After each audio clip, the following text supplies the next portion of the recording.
What is up, guys? It is your boy Jay coming at you with another movie review, spoiler free, as always, for the most recent movie called Spider Man No Way Home. Just came out on Friday. I watched it twice already. And before I even get into it, what I thought of it. If you want to hear more of what I thought and the people that I went with, do check out the video or audio podcast episodes of Cinema Theorists that we actually talk about the entire film. If you want to nerd out and see what we thought of all the cool moments in the movie that I can't talk about on here, I'll have that out.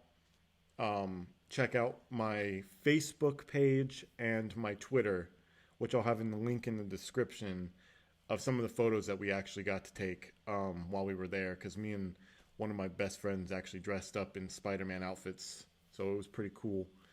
And we did the whole imposter thing too, which was pretty awesome. Anyway, the movie has now been out for 3 days, opening weekend. It has the third highest opening weekend total domestically and worldwide. It opened up with 252 million, which is a huge number even for pandemic times. It actually opened up with more domestically opening weekend than any film has made in the past 2 years domestically for their entire run. That's wild. And the opening weekend, it actually made $587 million. Granted, these totals could change over the day depending on how Sunday performs. But 587 million opening weekend. The only film that has topped that is Infinity War and Endgame. Now, granted, Endgame was never going to beat that. But the fact that it got that close to beating out Infinity War is nuts. Obviously, if you've seen it and you're watching this, you understand why. You understand why it's made this much money.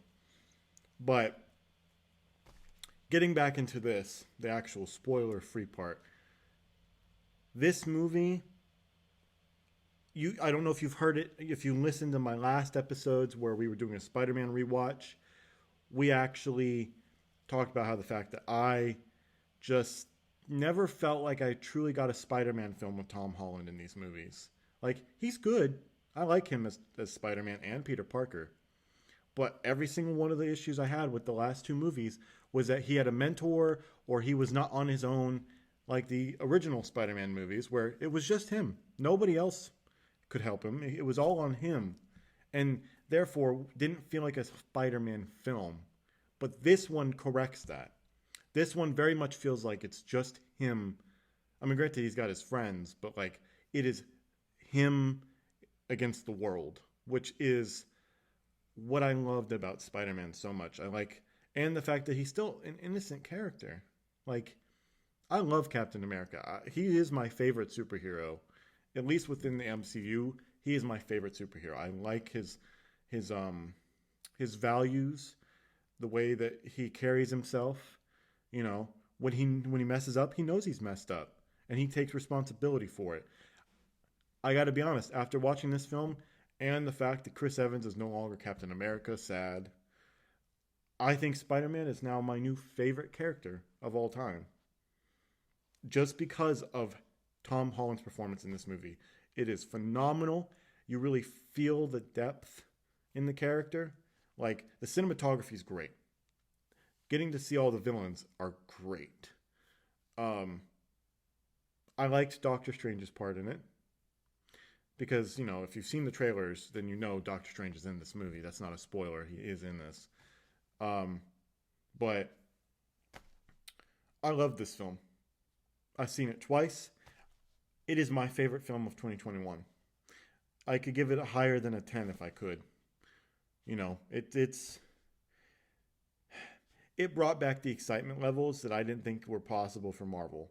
Like, I kept saying after Endgame, the theater reaction for Endgame, I thought that is the peak theater experience we will never see again in our lifetime.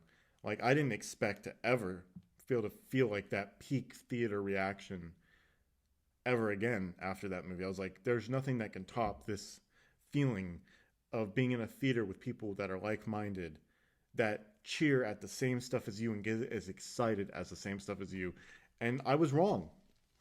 We saw it opening night, and the theater reaction was on the same level, if not higher, than Endgame for lots of parts of the movie.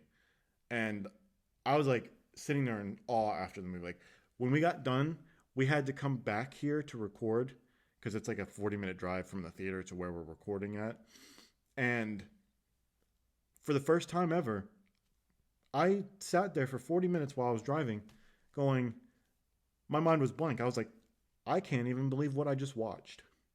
Like, I can't believe that this movie happened. Like, I was in awe of what I just had witnessed. And I don't really know what other way to put it. This movie was fantastic. It was amazing. It was spectacular. All the puns, you know? I am in that moment of I'm very glad to be alive at this moment to be able to have witnessed this history in the making. Like this could arguably be the best Spider-Man live action film that has come out ever. And I know there's only 6. No, sorry. There's been 8 total Spider-Man films that have come out in theaters. This is the best out of the 8. Live action, Spider-Man No Way Home, best movie. Animated, obviously, if I were to tie both of them, Into the Spider-Verse is arguably better than this, but because it's animation, it could do more. But as a live action Spider-Man movie, this is the best one that I have seen ever. But with that said, if you haven't seen it, you got to go check it out. If you have seen it and you're watching this, put in the comment what you thought. Honestly, I'm just a huge nerd, so I'm going to be more biased on loving it. But if you have some other opinion, or if you even share what you want to say about the movie in the comments, please do. I will be open to anyone who believes what they want to believe about this film. Not everyone's going to love it. I understand that. Not everyone likes the direction that this character was going. They don't like Tom Holland, whatever. But let me know what you thought, please. I am curious to know what other people thought of this movie, because I've been trying to talk about this movie with just as many people as I could who have seen it. And most of them are the same like-minded individuals. So if you have a different opinion, let me know. Peace out.